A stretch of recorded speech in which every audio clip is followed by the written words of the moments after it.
C'est une joie de passer ces moments avec vous, avec les uns les autres, ensemble, n'est-ce pas?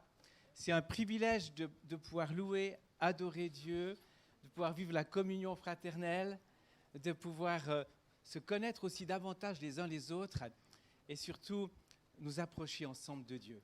C'est un cadeau et c'est vrai que quand on réalise tout ce qui se passe dans ce monde, on vit des privilèges qui sont incroyables ici, dans ce pays. Ne l'oublions pas.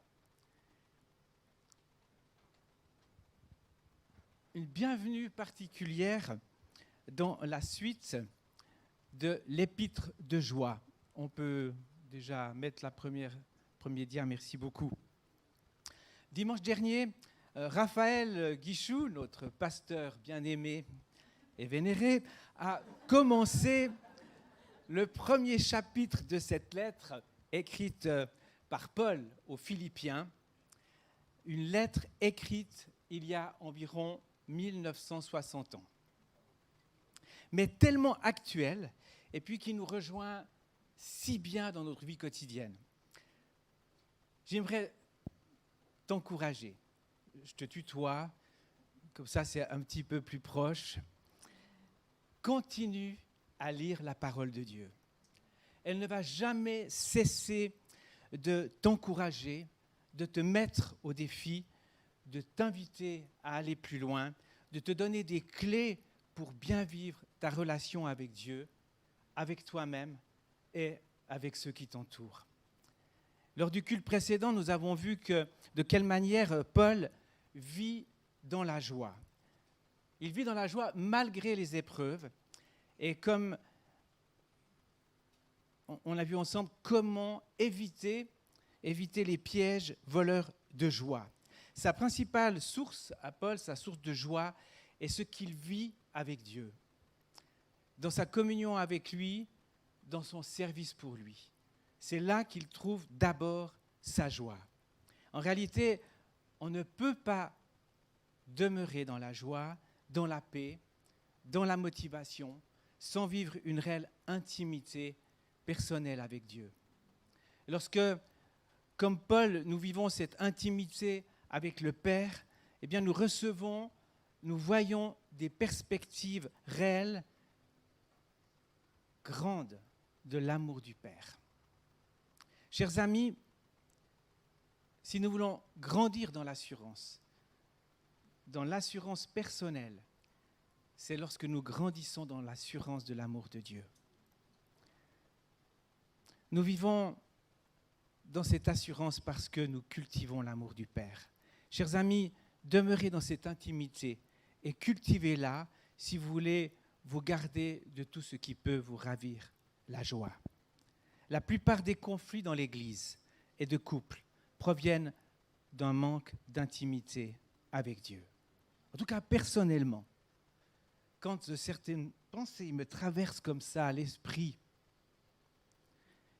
et puis que j'ai l'impression qu'en fin de compte, j'ai la meilleure vue de la situation, il suffit que je passe un moment avec Dieu, et puis j'évacue vite certaines choses, et je me retrouve à ma place. Nous en avons profondément besoin.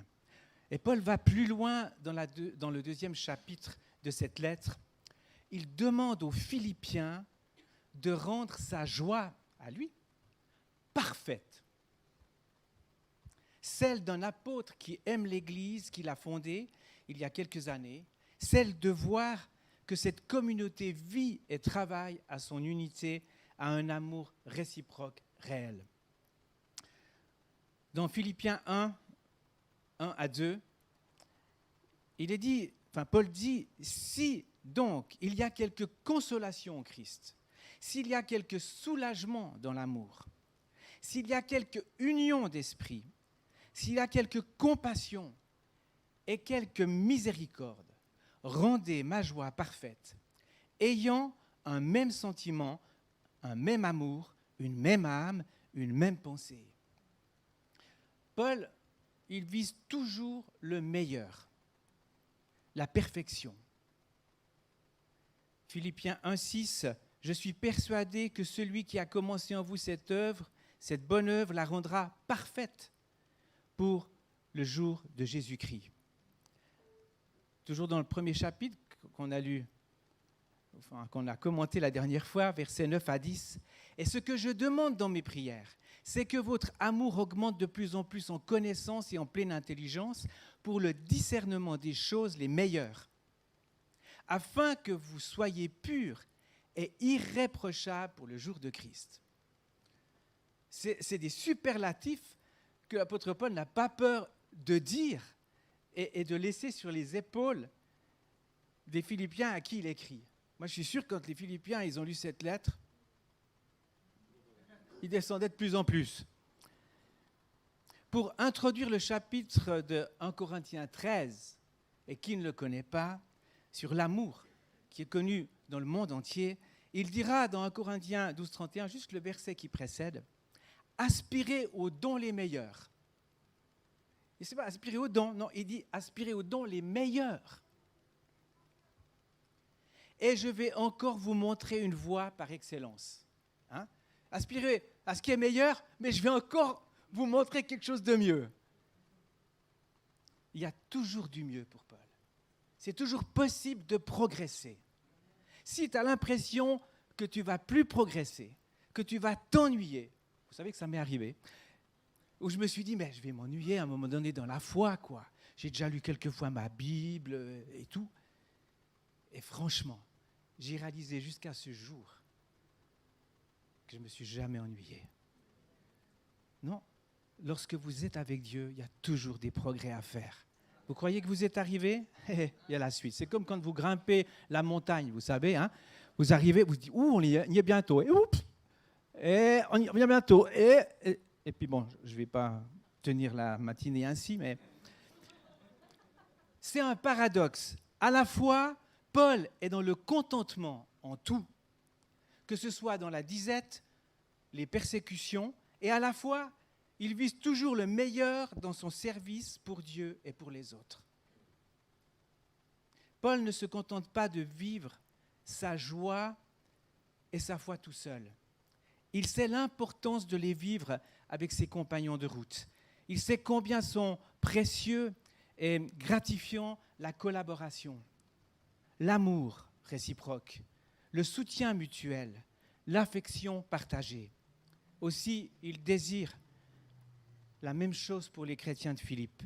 Il ne veut pas qu'ils se contentent d'avoir saisi le salut. Il y a bien plus à vivre. Et s'ils veulent entrer dans toutes les promesses de Dieu, il s'agit d'aller plus loin dans la communion fraternelle, dans une véritable unité et dans tout ce que Dieu a préparé d'avance pour chacun d'entre nous. J'ai entendu cette histoire d'un père qui avait 3 fils. Et puis, il leur a dit, préparez-vous les gars, on va aller au supermarché, vous aurez chacun votre caddie et vous pouvez prendre tout ce que vous voulez, tout ce que vous avez l'impression dont vous aurez besoin. Ils se sont regardés. En fait, il avait 2 fils génétiques, on pourrait dire, et puis un adoptif. Et ils sont partis. Et puis, ben voilà, ils ont démarré et tout. Et arrivé ensuite à la caisse, le père les attendait. Il n'a même pas été voir qu'est-ce qu'ils mettaient dedans. Il les attendait. Et ces fils de la chair se sont dit, mais quand même, il ne faut pas qu'on coûte trop cher à papa, quoi. Donc, ils ont pris un peu ce qu'ils avaient imaginé d'avoir un peu besoin dans les jours qui venaient, et puis un truc qui leur faisait plaisir. Donc, voilà, à peu près ça du caddie, grosso modo. Et puis, le frère adoptif faisait un peu languir tout le monde. Et enfin, il arrive avec un caddie. Il tenait les choses pour que ça reste encore dessus. Et puis les frères se sont dit, non mais il est fou. Et le père a dit, c'est bien. Et il a payé l'addition. Et il voulait leur apprendre qu'avec Dieu, on peut charger le caddie. Parce que quand on le connaît tel qu'il est, dans sa toute-puissance, dans son amour immense, quand on sait qu'il va nous donner tout ce dont nous avons besoin, alors on ne va pas être timoré. Alors on ne va pas être au rabais. On va prendre le maximum pour faire sa volonté. L'objectif que Paul leur propose, travailler, s'investir pour arriver au même sentiment, à un même amour, à une même âme, à une même pensée. Waouh! Quel objectif! Est-ce que tu as l'impression que tu as comme la même âme que tous ceux qui sont là, que tu as les mêmes objectifs, que tu as les mêmes sentiments? Bon, moi je suis un Vaudois, je réponds, tout dépend. Comme ça on a tout dit, on n'a rien dit, on ne s'est pas mouillé.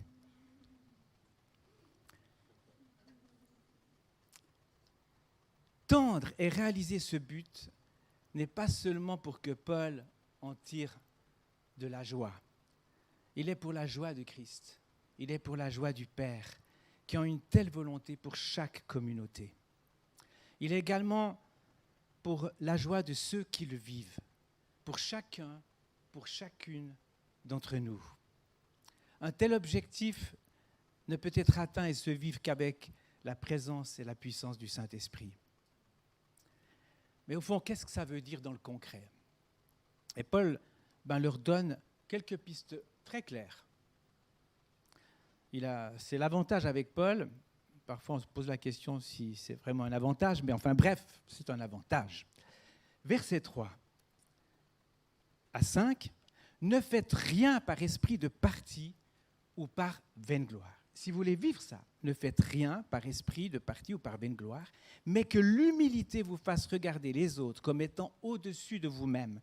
Que chacun de vous, au lieu de considérer ses propres intérêts, considère aussi ceux des autres. Bref, ayez en vous les sentiments qui étaient en Jésus-Christ. Donc c'est aussi la question qu'on peut se poser. Est-ce qu'on vit ces réalités? C'est un véritable changement d'attitude et de réflexe pour les Philippiens. Je vous le concède pour les Vaudois aussi. Mais peut-être quand même pour les Genevois. Et pour tous ceux qui entendent ces choses. Ne faites rien par esprit de parti. Il ne s'agit pas de parti politique, mais de parti pris. De petits colloques entre amis, où l'on descend les autres, où on analyse ce qui a été dit par un tel ou une telle. À l'époque, j'ai eu le privilège de passer quelques années en Valais, et on dit du Valais que dans tout le canton, chaque village a autant de bistrots que de partis politiques. Et lors de mon ministère dans ce canton, j'avais réalisé que la même tendance pouvait se vivre et se développer dans l'Église. Mais en réalité, partout où des humains se trouvent, l'esprit de parti peut facilement se répandre. Parfois, il se développe au sein de la famille, tout simplement, ou entre personnes qui se rencontrent par hasard, ou qui organisent des rencontres. Parfois même, des personnes font le tour de ceux qu'ils connaissent pour répandre des critiques et mettre en cause. Malachie 3,16 est un passage que j'aime beaucoup et qui dit ceci. « Alors ceux qui craignent l'Éternel se parlèrent l'un à l'autre. » Malachie 3,16. « L'Éternel fut attentif et il écouta. Et un livre de souvenirs fut écrit devant lui pour ceux qui craignent l'Éternel et qui honorent son nom. » Que nos paroles soient toujours honorantes, justes et dignes pour ceux qui sont absents. Une petite question à se poser, c'est tout à coup de se dire si la personne dont nous parlons était présente. Si ces paroles étaient enregistrées et qu'on lui livrait l'enregistrement, comment est-ce que je parlerais ? chers amis, des églises se sont divisées simplement par le fruit mauvais de lèvres destructrices. Va dire aux personnes concernées ce que tu ressens. Mais fais-le dans l'esprit de ce que dit Paul dans ce chapitre.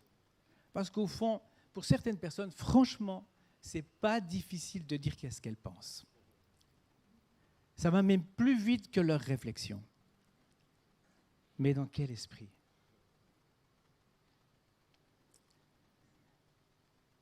Ne faites rien ou ne dites rien par vaine gloire, en voulant attirer l'attention sur vous au mépris des autres. C'est ce que dit Paul, ne faites rien par vaine gloire. Moi je sais, moi je fais. Connaissez-vous cette langue ? Je ne sais pas si vous l'avez apprise, le moi-je. Le moi-je. Il faut beaucoup de temps pour la désapprendre. Apprenons toujours davantage à écouter, à encourager. Mais le moi-je, s'il est là, vous savez, c'est comme la langue maternelle. Vous l'avez pris dans une autre langue, puis pouf, la langue maternelle arrive. Vous arrivez pour dire un mot sympathique, et pouf, moi. Que l'humilité vous fasse regarder les autres comme étant au-dessus de vous-même. Une phrase bien connue, mais pas évidente à mettre en pratique. Autant il y a des personnes que nous n'avons pas de peine à voir au-dessus de nous-mêmes. C'est peut-être même un handicap pour une vraie communication, et puis susciter une sorte de gêne, et puis peut-être de la jalousie. Mais autant nous pouvons avoir de la peine à considérer certaines autres personnes. Et ce sont justement ces personnes que nous devrions considérer comme étant au-dessus de nous-mêmes. Dans Actes 10, 34, alors que Pierre a vécu une vision étonnante et entre en contact avec des personnes étrangères, voyant la bénédiction du Saint-Esprit venir sur eux, il dit « En vérité, je reconnais que Dieu ne fait point exception de personne. »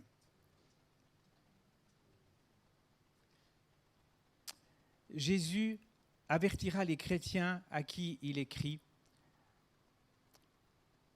Jacques, c'est dans l'épître de Jacques, chapitre 2, verset 9. « Mais si vous faites exception de personne, vous commettez un péché. » Vous commettez un péché. Alors voici un exercice que je vous propose de faire, un exercice régulier. Regardez autour de vous. Quelle est la personne avec qui vous imaginez avoir le moins d'affinité ? Allez la trouver et honorez-la. Peut-être pas juste à la sortie du culte, ça peut donner un message un peu bizarre. Mais dans la suite. Si j'ai beaucoup de visites, je vais comprendre quelque chose.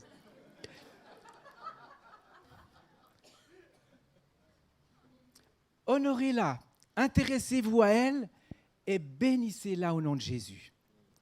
Et vous serez étonné que cette personne pourra devenir parmi vos meilleurs amis ou amies. J'en ai fait l'expérience. On peut parfois maîtriser aussi des personnes que l'on ressent au-dessus de nous. Parce que quand on sent des gens au-dessus de nous, il faut toujours qu'on trouve quelque chose qui va un petit peu les mettre au niveau, voire juste un petit peu au-dessous, là, comme ça. Oui, t'as vu comme il est. L'humilité. Petite anecdote concernant l'humilité, c'est une personne qui a téléphoné un jour à son pasteur et qui lui a dit « Pasteur, franchement, je suis perturbé par un péché dans ma vie. » « Ah oui ?» a dit le pasteur. « Oui, c'est un péché d'orgueil. Enfin, voilà. Franchement, je me sens tellement belle par rapport aux autres. C'est un péché d'orgueil, c'est un péché. » Et le pasteur leur a répondu « Mais non, ce n'est pas un péché, c'est une erreur. »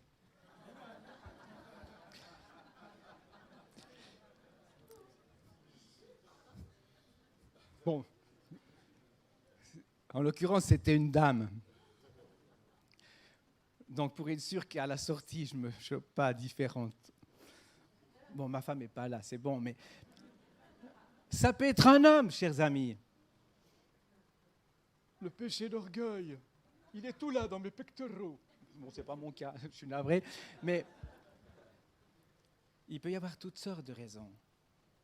Et même dans l'Église, qu'est-ce que j'ai compris de la parole du Seigneur? Qu'est-ce que je chante bien? Qu'est-ce que je sais partir vite de l'Église? Ben non, ça c'est autre chose.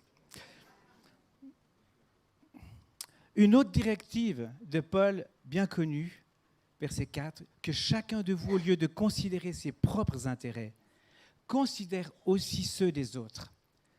Et si cette parole était mise en pratique à grande échelle, des quantités de problèmes, de relations économiques, politiques, de couple n'auraient pas lieu. Le moi d'abord est un réflexe que nous vivons dès la naissance. On ne sait même pas parler que l'on crie « Ouah ! Moi d'abord, j'ai soif !» Et ça suit toute la vie, chers amis, le moi d'abord. Je ne sais pas comment vous êtes, vous, quand vous faites du ski. La descente était super, mais vous arrivez et vous voyez la file. Et là-bas, le télésiège.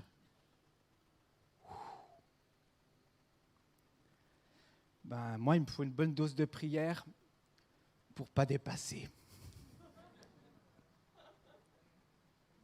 Pareil à la caisse, n'est-ce pas? On n'est jamais si pressé de payer, alors que d'habitude, que quand il y a une file. Le moi d'abord. Que l'on ne se trompe pas, le petit chant qui paraît si sympa pour les autres. Les copains d'abord. Vous connaissez, hein? Les copains d'abord. On pourrait se dire que c'est sympa pour les copains. Peut-être. Mais personnellement, je pense que ça veut dire mes copains, moi d'abord. Avant tous les autres, mes copains. Et pour certains, avant mon conjoint. Avant mes responsabilités. Mes copains d'abord. Ne pas chercher ses propres intérêts, mais ceux des autres. C'est l'attitude de Paul et d'Épaphrodite avec Timothée dans le chapitre précédent. Il y a de la joie, il y a de la compassion, de la communion entre Paul, Timothée et Épaphrodite. Et dans ce chapitre 2, eh bien, ils vont se séparer pour partager ces réalités avec les Philippiens et avec d'autres. Pas leur intérêt d'abord. Et Paul dit même, ça va être une joie pour moi d'être séparé de quelqu'un de qui j'ai tellement besoin, mais ça va être une joie de savoir la joie que vous aurez de le rencontrer. Mais comment on fait pour parvenir à un tel stade? Paul donne la réponse en résumant tout ce qu'il a dit par « ayez les sentiments qui étaient en Christ ». Il nous a aimés le premier. Il est venu pour servir. Il a été prêt à s'abaisser. Il a obéi en toutes choses, même si ceux qui l'entouraient n'obéissaient pas du tout. Les sentiments qui étaient en Christ, une volonté de salut pour quiconque, un pardon pour tous les péchés, une expression de la vérité en tout temps, la recherche de la volonté de son Père et sa soumission, le rejet de l'orgueil, une profonde humilité, l'amour pour tous et prioritairement pour les plus petits et les souffrants. Jésus n'a pas cherché à être toujours plus haut, mais à nous rejoindre toujours plus bas. Dieu élève celui qui s'abaisse, mais il permet l'abaissement de celui qui veut s'élever. Dans Jean 13, 35, Jésus dit « Le monde saura que vous êtes mes disciples par l'amour dont vos actes sont empreints. » Notre unité est un reflet de la personne de Christ, un reflet de qui est Dieu. Ne pas la vivre déforme l'image de Dieu. C'est passer à côté de ce à quoi nous sommes destinés. L'image de Christ se reflète dans nos relations. La cohésion, l'amour, l'unité de Dieu, de la Trinité sont appelés à se refléter, à se découvrir dans la réalité de l'Église.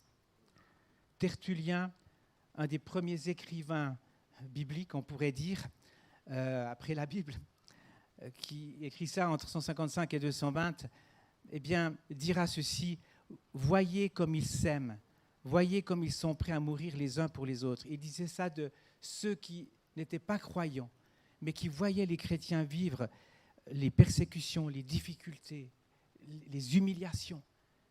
Et c'est les gens, même qui les humiliaient, disaient: mais voyez comme ils s'aiment, voyez comment ils sont prêts à mourir les uns pour les autres. Jésus est venu, s'est abaissé pour mourir sur la croix. L'Église, tout comme le couple, est appelée à être le cadre idéal pour le vrai partage, pour l'harmonie, pour devenir un lieu de support les uns des autres, un lieu où personne n'est mis de côté, où chacun a sa place et se sent honoré, un lieu où l'on a le droit de commettre des erreurs. Malheureusement, ces mêmes lieux qui sont appelés à être des lieux idéaux d'échange dans l'amour et la sécurité peuvent devenir les lieux des pires scénarios, des rejets des plus injustes et sans appel. Lorsque les sentiments de Christ ne sont plus la norme de nos vies et de nos actes, nous retournons à nos réflexes les plus animaux que nous ayons pu avoir. Paul dira aux chrétiens de Galatie, dans Galates 5,15, « Mais si vous vous mordez et vous dévorez les uns les autres, prenez garde que vous ne soyez détruits les uns par les autres. » J'ai un chien à la maison, il ne m'a jamais mordu. Honnêtement, suivant où j'ai été, ce n'étaient pas des chiens, mais ils avaient des longues dents. Dans une communauté qui n'est pas celle-ci, j'ai vu des personnes me regarder en train de prêcher avec un petit sourire en coin et un air de dire « cause toujours, mon gars ».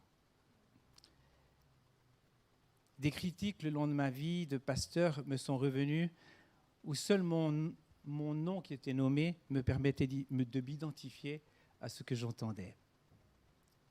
J'ai dû moi-même faire le choix de bannir la critique qui, à une époque, était devenue un réflexe qui me suivait partout. J'entendais quelque chose. La Bible dit que... Chers amis, c'est à autre chose. Paul interpelle les chrétiens de Philippe. Si donc il y a quelque consolation en Christ, s'il y a quelque soulagement dans l'amour, s'il y a quelque union d'esprit, s'il y a quelque compassion et quelque miséricorde, si vous avez goûté, à quelque part il leur dit, si vous avez goûté à tout cela, si vous savez que ces réalités existent, que tout cela est pour vous, pour que vous le viviez, alors mettez-le en action, afin que ma joie soit parfaite et que de là la vôtre le soit également. S'il y a consolation, cela veut dire que oui, il peut y avoir des événements, des attitudes qui nous attristent, mais nous avons une source, une ressource qui apporte consolation. Nous la trouvons en Jésus. S'il y a soulagement dans l'amour, cela veut dire que l'amour soulage. Lorsque nous sommes aimés par Christ, la libération et le soulagement viennent dans nos vies. Mais également lorsque nous aimons, nous sommes libérés de bien des fardeaux et des soucis. Lorsque nous aimons vraiment, nous libérons, nous rendons l'autre heureux, nous allégeons son existence.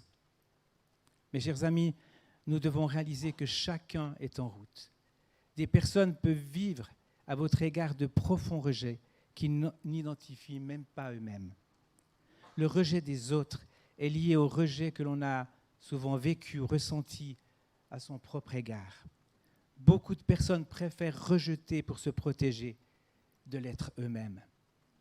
Si lorsque nous sommes la cible de rejet, d'incompréhension, d'injustice, nous ne réagissons pas avec les sentiments de Christ et que nous ne réagissons pas avec les sentiments de Christ, eh bien nous allons rompre l'unité, le travail de l'esprit au sein de la communauté.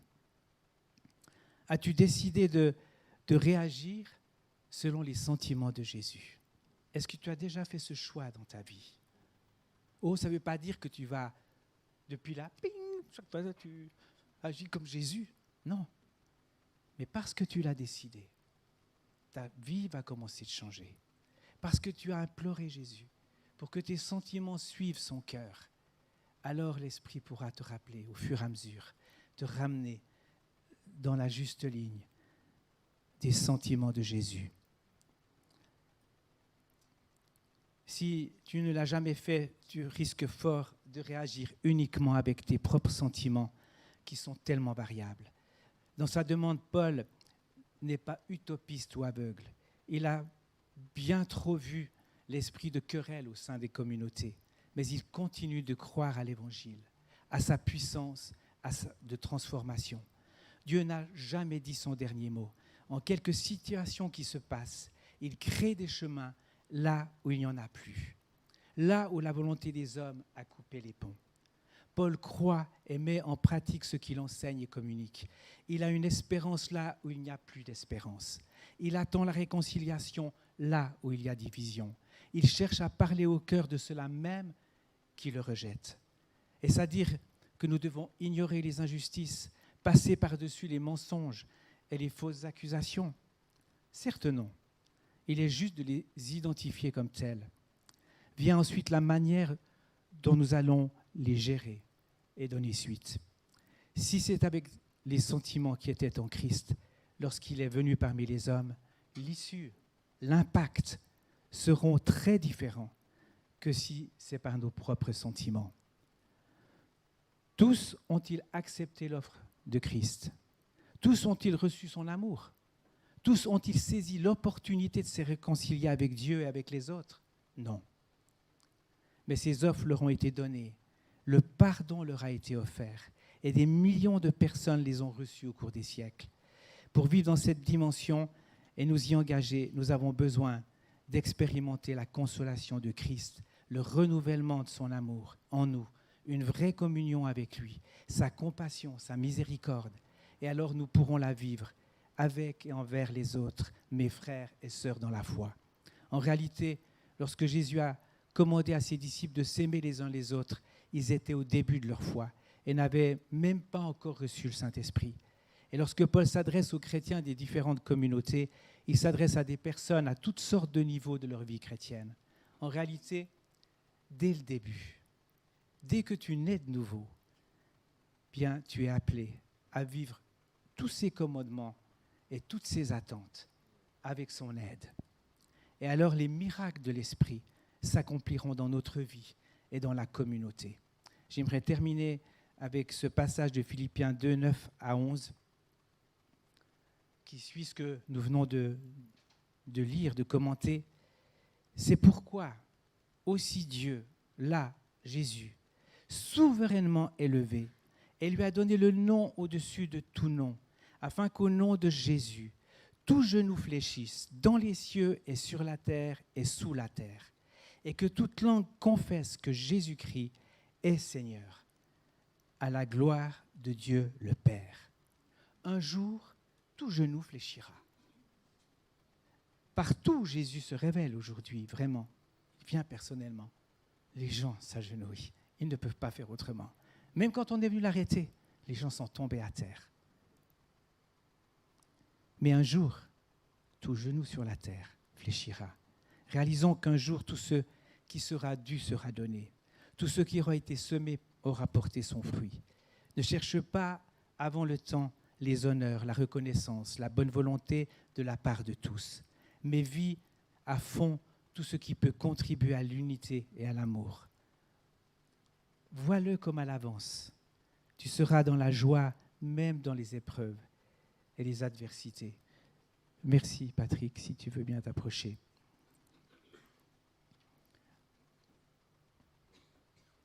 Je crois que l'autorité de l'Église, elle dépend aussi de cela. Elle dépend uniquement de l'autorité de Jésus. Mais nous avons cette autorité que lorsque nous marchons sur ses traces, que nous sommes dans son intimité et que nous vivons selon sa volonté. Nous avons une autorité spirituelle dans la mesure où nous sommes unis. Parce que si nous ne le sommes pas, il est dit qu'un royaume divisé se détruit lui-même. Nous avons besoin de vivre cela, chers amis. Nous allons prier.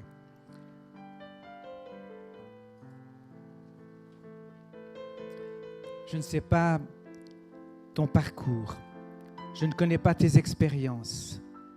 Peut-être es-tu habitué à devoir combattre pour avoir ta place, parce que tu l'as vécu depuis tout jeune ou le long de ta route. Peut-être es-tu habitué à te protéger pour ne pas être blessé à cause des blessures vécues dans le passé. Peut-être es-tu habitué à rejeter les autres pour ne pas l'être toi-même. Peut-être es-tu habitué à te tenir à l'écart, te sentant toujours trop petit. Ce n'est pas de l'humilité, c'est de la timidité et de la crainte.